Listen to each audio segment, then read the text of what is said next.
بسم اللہ الرحمن الرحیم۔ آج ہم علم میراث میں ایک اہم جو چیپٹر ہے وہ پڑھنے والے ہیں، اور یہ چیپٹر وہ ہے کہ عموماً طالب علم اس کو 1 ماہ پڑھتے ہیں کم از کم، عموماً جو ہمارا میتھڈ ہے نا اس کے مطابق، اور پھر بھی ان کو یہ یاد نہیں ہوتے ہیں۔ اور مجھے یاد ہے کہ لاسٹ ٹائم میرے پاس ایک اسٹوڈنٹ آیا، اس نے بولا ہم نے 1.5 ماہ میں یہ چیپٹر پڑھا تھا اور ہمیں سمجھ نہیں آیا تھا، اور میں امید کرتا ہوں کہ آپ 2 دنوں میں یہ سیکھ جاؤ گے، اور اس میں چیزیں آپ کو یاد بھی نہیں کرنا پڑیں گی، رٹا بھی نہیں لگانا پڑے گا۔ اور عملاً تو جو ہے نا اس چیپٹر کا آپ کہہ لیں کہ عملاً اس کی اہمیت بہت کم ہو گئی ہے جب سے یہ کیلکولیٹر آ گئے۔ ماضی میں بہت زیادہ تھی، جب آپ نے حصوں کو بانٹنا ہوتا تھا تو آپ کو ایک ایک حصہ سیپریٹ کرنا پڑتا تھا۔ آج کل یہ اور سسٹم ہے، ہم ہر چیز کو پیسوں میں کنورٹ کرتے ہیں اور پیسوں کو کیلکولیٹر کی مدد سے کیلکولیٹ کر کے ہم ڈسٹریبیوٹ کر دیتے ہیں، تقسیم کر دیتے ہیں، ڈیوائڈ کر دیتے ہیں۔ ٹھیک ہے، تو آج کا جو چیپٹر ہے اس کا تعلق تقسیم کے ساتھ ہے کہ آپ حصوں کو تقسیم اس طرح کریں کہ ہر ایک کا حصہ واضح طور پہ نکل آئے، ہر ایک کا حصہ واضح طور پہ نکل آئے۔ تو اس کی طرف جانے سے پہلے 1-2 چیزیں میں آپ کو سمجھاتا ہوں جن کا استعمال ہونا ہے ادھر، پھر ہم آگے چلیں گے۔ ٹھیک ہے، ڈسٹر ادھر ہے، صحیح ہے۔ یہ دیکھیں جی، اس کو ذرا صحیح کر دیں نیچے سے۔ یہ عدد دیکھیں جی، 4 اور 4، 4 اور 6، 4 اور 8۔ ان کو اوپر نیچے بلکہ لکھنا چاہیے، 4 اور 8، 4 اور 6، 4 اور 5۔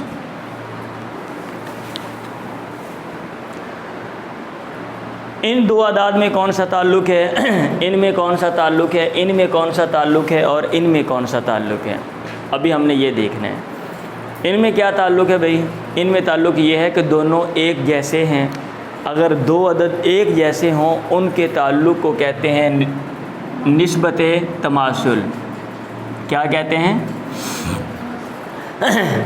اور یہ جو اعداد ہیں ان کا کیا تعلق ہے؟ ان کا تعلق یہ ہے کہ چھوٹا عدد بڑے کو تقسیم کر رہے ہیں، چھوٹا عدد بڑے کو تقسیم کر رہے ہیں۔ جہاں پہ ایسی صورتحال ہو تو وہاں پہ جو تعلق ہوتا ہے وہ ہوتا ہے تداخل کا، اور کہتے ہیں نسبت تداخل، نسبت تداخل۔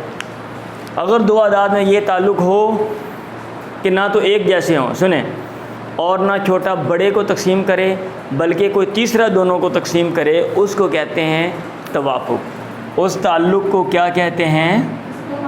توافق، توافق۔ اب یہاں پہ 2 ایسا ہے، 2 وہ اس کو بھی تقسیم کرتا ہے اور اس کو بھی تقسیم کرتا ہے، 2 2 4، 2 3۔ ٹھیک ہے، اور اگر یہ تینوں تعلق نہ ہوں، نہ 2 عدد ایک جیسے ہوں اور نہ چھوٹا بڑے کو تقسیم کرے، نہ کوئی تیسرا دونوں کو تقسیم کرے، تو ایسے تعلق کو کیا کہتے ہیں؟ نسبت تباین۔ اب یہاں پہ یہ تو چھوٹے عدد ہیں نا، چھوٹے ہیں، یہاں پہ دیکھنا آسان ہے۔ جب آپ بڑے عدد ہوں گے تو پھر ان میں دیکھنا ذرا اوکھا کام ہوتا ہے۔ پھر اس کا طریقہ یہ ہے کہ ان کو چھوٹا کر لیں، ان کو آپ کیا کریں؟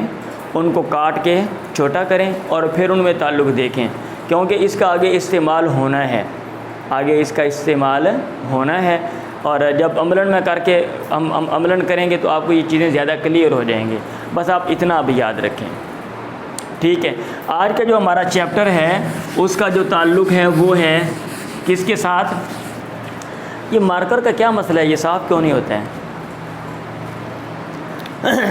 آج کا ہمارا جو چیپٹر ہے وہ ہے تصحیح والا۔ کیا؟ تصحیح۔ اور تصحیح کسے کہتے ہیں؟ تصحیح کہتے ہیں کسر دور کرنے کو۔ تصحیح کسے کہتے ہیں؟ کسر دور کرنے کو تصحیح کہتے ہیں۔ اور کسر کا کیا مطلب ہے؟ میری طرف دیکھیں، اگر ایک عدد دوسرے پر پورا تقسیم نہ ہو تو اس کو کہتے ہیں کسر. اس کو کیا کہتے ہیں؟ کسر. آپ مجھے یہ بتائیں 2 پہ جو 5 ہے یہ پورا پورا تقسیم ہوتا ہے؟ ہاں نہیں نہ ہوتا. 2 پہ 5 تقسیم پورا پورا نہیں ہوتا. تو ان کا جو تعلق ہے مطلب یہاں پہ کسر واقع ہو گئی ہے. آپ نے 2 بندوں کو کتنا حصہ دیا؟ یہاں پہ میں بتاتا ہوں. یہاں پہ 2 بندے ہیں, آپ نے ان کو کتنا حصہ دیا؟ 5. اب 2 پہ 5 تقسیم ہوتا ہے پورا پورا؟ نہیں ہوتا. یہاں پہ 2 بندے ہیں, ان کو آپ نے, یہاں پہ 4 بندے ہیں, ان کو آپ نے حصہ دیا 2. ان کو آپ نے حصہ دیا 2. تو 4 بندوں پہ 2 پورا پورا تقسیم ہوتا ہے؟ نہیں ہوتا. نہیں ہوتا. 4 پہ 2 تقسیم نہیں نہ ہوتا. 2 پہ 4 تقسیم ہوتا ہے بھائی. آپ 2 بندے ہیں, ان کو 4 روپے دے دیں, فرض کیا تو ہر ایک کو 2 بندوں کو 4 روپے دے دیں, فرض کیا تو ہر ایک کو 2 روپے آ جائیں گے. اگر 2 روپے ہیں اور 4 بندوں کو دیں تو آپ کو بولیں بھی پورا پورا تقسیم ہو, 1 روپیہ ملے تو ہو جائے گا؟ نہیں ملے. اگر یہاں پہ ہوں 4 اور یہاں پہ ہوں 6, 4 لوگ ہیں, 4 وارث ہیں, ان کو آپ نے حصہ دیا 6, تو 6 4 پہ پورا پورا تقسیم ہوتا ہے؟ نہیں ہوتا. یہ میں نا آسان کر کے, یہ میں نے طریقہ بنایا ہوا ہے آسان کر کے سمجھانے کا اور یاد کرنے کا. ابھی دیکھیں کہ 5 منٹ کے بعد آپ کو یہ یاد ہو جانا, آپ نے کہا اچھا یہ والا ہے, یہ تو بڑا آسان ہے, اور بعد میں کتاب سے پڑھنا دیکھنا. ہر سال پیپر میں ضرور آتا ہے یہ ضرور آنا. میں بھی ڈالتا ہوں, آپ کو پہلے ہی بتا رہا ہوں. ہاں جی. اور ویسے بھی سالانہ پیپر میں بھی, ہر پیپر میں دیکھیں گے عموماً یہ آتا ہی ہے. اور بالفرض نام بھی نہ آئے, واضح طور پہ اصول اس کے نہ آئیں, تو جو مسئلہ حل کرنا ہوتا ہے اس میں یہ عمل کرنا پڑتا ہے, تو پیپر میں یہ ضرور آتا ہے. سمجھ آ رہی ہے؟ ہاں جی. تو یہاں پہ جو ہے نا وہ 5 وارث ہیں اور ان کو دیا حصہ کتنا؟ 2. تو 2 5 پہ تو پورا تقسیم ہوتا ہے؟ نہیں ہوتا. یہاں بھی کسر ہے, یہاں بھی کسر ہے, یہاں بھی کسر ہے, اور یہاں بھی کسر ہے. ٹھیک ہے. اب آپ کو کسر کی بات سمجھ آ گئی ہے. کسر دور کرنے کو تصحیح کہتے ہیں. آج کا چیپٹر تصحیح کے بارے میں ہے کہ آپ نے تصحیح کیسے کرنی ہے. تصحیح کرنے کا مطلب آپ نے کسر کو ختم کیسے کرنا ہے. سمجھ آ گئی بات؟ ہاں جی. اور تصحیح کی ڈیفینیشن بھی سمجھ آ گئی نا. تصحیح سے مراد یہ ہے کہ حصے ورثاء پر پورے تقسیم نہ ہوں. اس عمل کو کسر کہتے ہیں, اور کسر کے ازالے کو, کسر کے ختم کرنے کو تصحیح کہتے ہیں. اور ڈیفینیشن بنانی ہے نا بھائی, تعریف ہی کرنی ہے نا. تو اب آپ یہ تعریف کر لیں. اب 2 صورتیں ہیں ادھر. یا تو کسر ایک فریق میں واقع ہوگا جیسا کہ یہاں پہ آپ دیکھ رہے ہیں, ٹھیک ہے. اور یا پھر ایسا مسئلہ ہوگا کہ جہاں پہ جو کسر ہے وہ 2 فریقوں میں ہوگا. کیسے؟ یہاں پہ یہ دیکھیں, ایک سائڈ پہ یہاں پہ 2 وارث تھے, ان کو 3 دیا, اور یہاں پہ 4 سے ان کو آپ نے 6 دیا. 2 پہ 3 تقسیم نہیں ہوتا, 4 پہ 6 تقسیم نہیں ہوتا پورا. تو یہاں پہ کسر 1 سے زیادہ فریقوں میں واقع ہے. کتنے فریق ہیں؟ 2 فریق ہیں. اور یہاں ان سب میں جو کسر ہے وہ 1 فریق میں واقع ہے. تو بھائی اگر کسر 1 فریق میں واقع ہو, اگر کسر 1 فریق میں واقع ہو تو اس کے لیے الگ اصول ہیں. اگر کسر 2 فریقوں میں یا 2 سے زیادہ فریقوں میں واقع ہو اس کے لیے الگ اصول ہیں. تو سیپریٹ ہم کریں گے. پہلے ہم 1 فریق والے اصول پڑھیں گے, کیونکہ یہی اصول ادھر بھی اپلائی ہونا ہے اور ادھر کچھ اور بھی کرنا ہے. سمجھ آ رہی ہے بات؟ یہی اصول جو ہم یہاں پہ پڑھیں گے وہ ادھر بھی اپلائی ہوں گے اور ادھر بھی ہم ان کو کریں گے. اتنی بات سمجھ آ گئی ہے؟ اب یہ دیکھیں جی, ابھی ہم نے کیا پڑھا؟ نسبتیں اعداد میں کتنی ہوتی ہیں؟ کتنی ہوتی ہیں؟ 4. نسبت تماثل, نسبت تداخل, نسبت توافق اور نسبت تباین. ٹھیک ہے. اس کو پھاڑ نہ دینا, ٹھیک ہے, آرام سے. تو دیکھیں جی, ان کو کہتے ہیں, وہ یہ روشنی پڑنی, وہ پردہ صحیح کریں ذرا, میں سٹاپ کرتا ہوں اس کو. اچھا بھائی دیکھیں, وہ روشنی پڑتی ہے نا ذرا سیدھی ادھر پڑ رہی تھی اس لیے پھر اس کو کروایا میں نے. آپ نے کہنا ہے کہ اب آپ نے یہ یاد رکھنا ہے کہ ان کو کہتے ہیں رؤوس. یہ والے جو ہیں اوپر والے ان کو کہتے ہیں رؤوس, اور نیچے والے جو ہیں ان کو ان کے لیے لفظ میں ہم نے استعمال کرنا ہے سہام. سہام کہتے ہیں ادھر, سہمن کی جمع ہے, سام کہتے ہیں حصے کو. تو یہ آپ نیچے حصے دیتے ہیں نا بھائی, اوپر افراد لکھا ہوتا ہے. جب آپ مسئلہ حل کرتے ہو, آپ نے یہ مسئلہ حل کیا, یہ دیکھیں آپ نے مسئلہ حل کیا کہ 2 بنت ہیں تو ان کو ملے گا ثلثان, ٹھیک ہے. تو مسئلہ ہم بنائیں گے 3 سے, اور 1 جمع 1 آپ نے ان کو دے دیا, باقی 1 بچ گیا. اب یہ جو ہیں یہ کیا ہیں, رؤوس ہیں. کیا ہیں, رؤوس ہیں. اور یہ جو نیچے والے ہیں یہ کیا ہیں, یہ سہام ہے. ان کو آپ نے حصے دیے ہیں. رؤوس راس ان کی جمع ہے, مراد سر یعنی تعداد, افراد. رؤوس افراد مراد ہے, ٹھیک ہے. تو اوپر والے کے لیے لفظ آپ نے استعمال کرنا ہے رؤوس, اور نیچے والے کے لیے سہام. رؤوس سہام, رؤوس سہام, رؤوس سہام. کتاب میں جیسے لکھا ہوا بھی میں آپ کو ویسے ہی بتاؤں گا نا, تاکہ آپ نے ویسے آپ نے یاد کر لینا ہے, ٹھیک ہے. اب یہاں پہ ہم مثالیں بنا لیتے ہیں. کتنی بنا لیتے ہیں,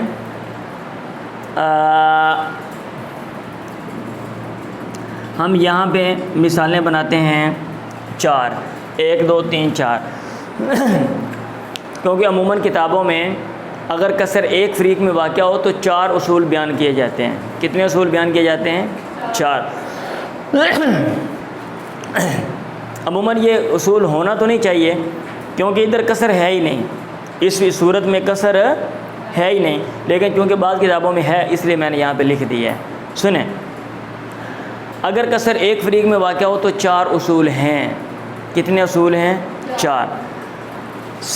سہام اور رؤوس, ادھر دیکھیں, سہام اور رؤوس میں نسبت دیکھیں گے. کیا دیکھیں گے, نسبت. اگر نسبت تماثل ہوگی, ٹھیک ہے, تو وہاں پہ کسر نہیں ہوگا. اصول نمبر 1, ٹھیک ہے. اگر نسبت تماثل ہوگی, آپ ادھر دیکھیں گے نا ذرا دھیان سے, آپ لکھنے کے اوپر زور دیں گے پھر نہیں, یہ چیزیں لکھنے کی ضرورت نہیں ہے آپ کو ویسے یاد ہو جانی ہے. اور اگر آپ نے ادھر یہ پینسل پکڑ کے لگے رہنا ہے بس ایسے ایسے, تو پھر اگر نسبت تماثل ہوگی تو کسر نہیں ہوگا. یہ اصول نمبر 1. اصول نمبر 1. اگر نسبت تباین ہوگی, اگر نسبت تباین ہوگی جیسے یہاں پہ ہے, تو آپ کل عدد رؤوس کو اوپر اصل مسئلہ میں اور نیچے ورثاء کے حصوں میں ضرب دیں گے تو کسر ختم ہو جائے گی. ابھی میں دیتا ہوں ٹینشن نہیں لینی, صحیح ہے. تو کسر کیا ہوگی, ختم ہو جائے گی, صحیح ہے. اب یہ دیکھیں, تو یہاں پہ فرض کیا یہ مسئلہ ہے کس سے, 4 سے. 5 حصے دیے, مسئلہ 4 سے نہیں, مسئلہ ہے 10 سے. کس سے مسئلہ ہے, 10 سے. آپ نے 10 میں سے 5 حصے آپ نے 2 افراد کو دیے تھے, اور یہاں پہ نسبت کون سی ہے, تباین ہے.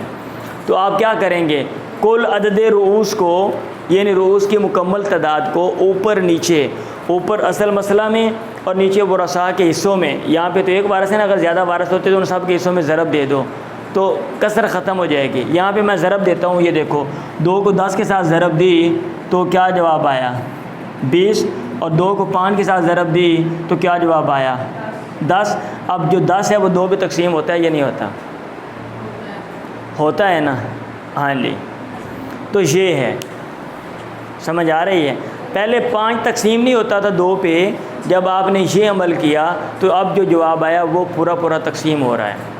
اب جو جواب آیا وہ پورا تقسیم ہو رہا ہے. اس کو کہتے ہیں تصحیح. پہلے کسر تھی, آپ نے کسر کو ختم کر دیا, اب یہ تصحیح کر دی ہے, اور یہ عمومی پیپر میں دے دیتے ہیں بھی آپ نے تصحیح بھی کرنی ہے, ٹھیک ہے. یہ اصول نمبر 2. اگر سہام اور رؤوس میں نسبت تباین ہو تو کل عدد رؤوس کو اوپر اصل مسئلہ میں اور نیچے ورثاء کے حصوں میں ضرب دیں, کسر ختم ہو جائے گی. ہو گئی. چلیں اگر نسبت تداخل ہو اور سہام چھوٹے ہوں میں کہ دوبارہ کہہ رہا ہوں، کچھ لوگ جو ہے نا مجھے سمجھ نہیں آتی، ان کو بات کیوں نہیں سمجھ آتی ہے. میں کہتا ہوں میں ادھر سمجھاتا ہوں، آپ لوگ ادھر دیکھیں، اور وہ جناب وہ لکھنے پہ لگے ہوئے ہیں. اور سہام چھوٹے ہوں تو وفق عدد رؤوس کو اوپر اصل مسئلہ میں اور نیچے ورثاء کے حصوں میں ضرب دیں گے تو کسر ختم ہو جائے گی. اب یہ دیکھیں کیسے. ادھر وفق کون سا ہوتا ہے؟ وفق وہ عدد ہوتا ہے جس کے ساتھ ضرب کھا کے ایک عدد دوسرے کو تقسیم کرتا ہے، اس کو وفق کہتے ہیں. اب یہ دیکھیں 2 اپنے آپ کو تقسیم کرتا ہے، ادھر دیکھو 2 اپنے آپ کو تقسیم کرتا ہے، 2 1 2، تو اس کا وفق 1 ہے. اور 2 4 کو تقسیم کرتا ہے، 2 2 4. اب اس کا جو وفق ہے وہ 2 ہے، اس کا جو وفق ہے وہ 2 ہے. فرض کیا یہ مسئلہ تھا کس سے؟ یہ مسئلہ تھا فرض کیا کس سے؟ 5 سے. کس سے مسئلہ تھا؟ 5 سے. اب ان دونوں میں نسبت تداخل ہے اور سہام چھوٹے ہیں، تو رؤوس کے وفق کو اوپر نیچے ضرب دیں تو مسئلہ حل ہو جائے گا. کیسے؟ اب رؤوس کا وفق سمجھ لگ گیا ہے نا، رؤوس کا وفق سمجھ لگ گیا ہے. ہاں جی. اب آپ نے 2 کو ضرب دی 5 کے ساتھ تو کیا جواب آیا؟ 10. اور 2 کو ضرب دی 2 کے ساتھ کیا جواب آیا؟ 4. 4 پہ 4 تقسیم ہوتا ہے. ٹینشن نہیں لینی، یہ ہم عمل کریں گے پورا سال، ہم نے یہی کام کرنا ہے. پریشان نہیں ہونا، گھبرانا نہیں آپ نے. 4 اور 2 میں نسبت تداخل ہے اور سہام چھوٹے ہیں، تو ہم نے جو رؤوس ہے اس کا وفق لیا، اور وفق سے مراد وہ عدد ہوتا ہے کہ ایک عدد جس کے ساتھ ضرب کھا کے دوسرے کو تقسیم کرتا ہے. تو اس کا وفق 1 ہے اور اس کا وفق 2 ہے، 2 1 2 2 2 4. تو ہم نے رؤوس کا وفق لینا ہے. کس کا وفق لینا ہے؟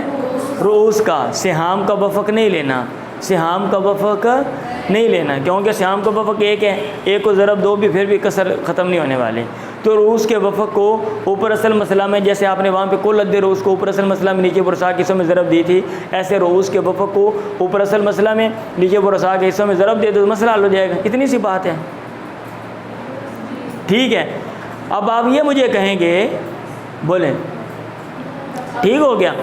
اب آپ مجھے یہ کہیں گے یہ میں کیوں کہہ رہا ہوں کہ نسبت تداخل ہو اور سہام چھوٹے ہوں؟ اس لیے کہ اگر الٹ ہو، جیسے یہاں پہ یہ دیکھ لیں، یہ 2 ہیں اور یہ 4 ہیں، 2 اور 4 میں نسبت تداخل ہے لیکن سہام بڑے ہیں. تو اب جو اگر یہ صورتحال ہو تو وہاں پہ سہام رؤوس پہ پورے تقسیم ہو جاتا ہے. 2 پہ 4 تقسیم ہوتا ہے، 4 پہ 2 تقسیم نہیں ہوتے. اس لیے جب آپ یہ اصول بیان کریں گے تو وہاں پہ آپ بتائیں گے کہ سہام اور رؤوس میں نسبت کون سی ہو؟ تداخل ہو اور سہام چھوٹے ہوں، تو وفق عدد رؤوس کو اوپر اصل مسئلہ میں اور نیچے ورثاء کے حصوں میں آپ ضرب دیں گے. کلیئر ہے؟ اگر نسبت توافق ہو تو بھی وفق عدد رؤوس کو اوپر اصل مسئلہ میں اور نیچے ورثاء کے حصوں میں ضرب دیں گے. کیسے؟ یہ دیکھیں، ان دونوں کو کون تقسیم کرتا ہے؟ 2 2 3 6 2 2 4. فرض کیا یہ مسئلہ ہے اصل 6 سے. کس سے مسئلہ ہے؟ 6 سے. تو رؤوس کا جو وفق ہے یہ 2 ہے، اس کو اوپر ضرب دیں تو 2 6 12، اور یہاں پہ نیچے بھی 2 6 12. ٹھیک ہے. اب جو 12 ہیں وہ 4 پہ تقسیم ہوتا ہے؟ کیوں نہیں ہوتا؟ یہ کیا نہیں ہوتا؟ نہیں ہوتا. 12 4 پہ تقسیم نہیں ہوتا پورا. یہ لیں 12 کو اندر رکھا اور 4 کو باہر، 4 3 12، تھلے باجیا انڈا. بات سمجھ آ گئی ہے؟ ہاں جی. یہ پینڈو ہے نا، گاؤں میں دیہاتی اسکولوں میں پڑھ کے ہیں، اس لیے پھر اس حساب سے بندے کو پڑھانا پڑتا ہے نا. ہاں جی. 1 دونی تو 2 دونی 4. ہاں جی. یہ وہ والے لوگ ہیں. اتنی بات سمجھ آ گئی ہے. تو آج ہمارا یہ آپ نے آدھا چیپٹر آپ نے پڑھ لیا، اور آج کے سبق کا خلاصہ یہ ہے، سن لیں. ابھی میں آپ کو مثالیں دوں گا میں، تو ان مثالوں میں عملاً آپ پریکٹس یہ کریں گے. یہ تو میں نے فرضی مثالیں ایسے دے دی ہیں نا، ایسے آپ کو سمجھانے کے لیے ابھی میں آپ کو عملاً مثالیں دوں گا میں، اور پھر عملاً میں یہاں پہ کرواؤں گا بھی، ٹھیک ہے، ہاں جی، کچھ پریکٹس میں کرواؤں گا بھی، اور کچھ پریکٹس ہم ریکارڈ بھی کر لیں گے تاکہ جو لوگ دور بیٹھ کے دیکھتے ہیں، یہ سنتے ہیں، ان کا بھی فائدہ ہو، صحیح ہے، ہاں جی، کیونکہ یہ جتنی بھی چیزیں ہیں نا، یہ پڑھنے کا فائدہ نہیں ہے، عملاً استعمال کرنے کا فائدہ ہے، ان کا تعلق عمل کے ساتھ ہے۔ آپ جتنے علوم و فنون پڑھتے ہو ان سب کا تعلق عربی کے ساتھ ہے، عربی کیوں سیکھتے ہو؟ قرآن مجید کے حدیث کے ساتھ ہے، اور قرآن حدیث کیوں پڑھتے ہو؟ اس کا تعلق عملی زندگی کے ساتھ ہے، تاکہ آپ کو کائنات کے بارے میں شعور ہو، ٹھیک ہے، کائنات کے بنانے والے کے بارے میں شعور ہو، ٹھیک ہے، ہماری عبادات کیا ان کے بارے میں معاملات ہمارے کیسے ہونے چاہیے، ان کے بارے میں عبادات کی کیا اقسام ہیں، ہاں، نماز ہے، حج ہے، روزہ ہے، زکوٰۃ ہے، فلاں یہ وہ، ٹھیک ہے، تو یہ جو ساری ہدایات ہیں وہ آپ کو براہ راست پتہ چلے، جو کتابیں عربی میں لکھی ہوئی وہاں سے، اس لیے عملاً آپ چیزوں کو استعمال کریں گے تو فائدہ ہے۔ خلاصہ کلام یہ ابھی ہم نے پڑھا تصحیح کے بارے میں۔ تصحیح کہتے ہیں کسر کے ازالے کو۔ کسر کا مطلب یہ ہوتا ہے کہ ایک عدد دوسرے پہ پورا تقسیم نہ ہو رہا ہو، اور اصول میراث کی اصطلاح میں تصحیح کا مطلب یہ ہوتا ہے کہ ورثاء پر حصے پورے تقسیم نہ ہوں، اس کے ازالے کو، یعنی اس کو کسر کہتے ہیں، اس کے ازالے کو تصحیح کہتے ہیں۔ تو اگر کسر ایک فریق میں واقع ہو اس کے لیے الگ اصول ہیں، اگر کسر دو یا دو سے زیادہ فریقوں میں اس کے لیے الگ اصول ہیں۔ اگر کسر ایک فریق میں واقع ہو، وہ آج ہم نے پڑھے ہیں، وہ 4 اصول ہیں۔ سیام اور روز میں نسبت ماثر ہو تو کسر ہوتا ہی نہیں ہے، اصول نمبر 1۔ اصول نمبر 2، سیام اور روز میں نسبت بائیون اور کولد روز کو اوپر اصل مسئلہ میں نہیں کہ ورثاء کے حصوں میں ضرب دیں گے، تصحیح جو ہے وہ ہو جائے گی، کسر ختم ہو جائے گا۔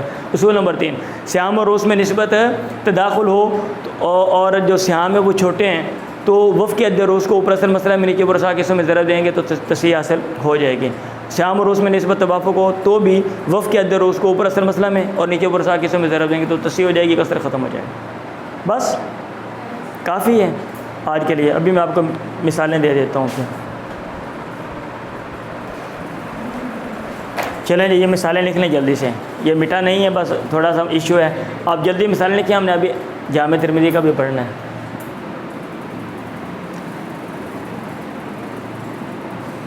4 جدہ اور ام، 3 بنت اور ام، اب، ابن، بنت،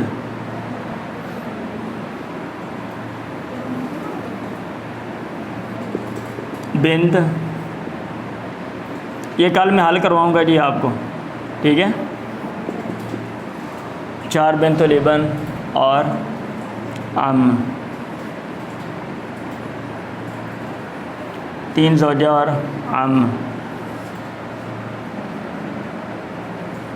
4 زوجہ، بنت، جدہ،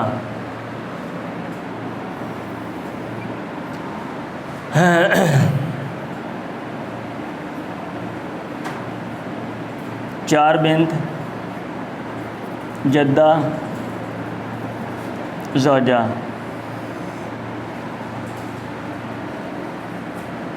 اخت، 4 اخت من الام،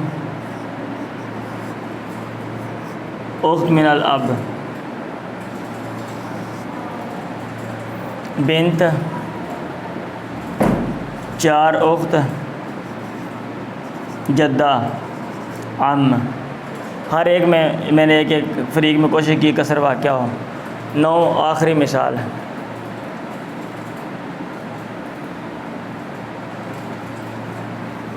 10 ابن، 10 بنت اور اب۔ لیں جی، یہ 10 مثالیں آپ نے کرنی ہیں، تھوڑا سا کام ہے، ٹھیک ہے، باقی انشاءاللہ آگے پھر بعد میں کریں گے۔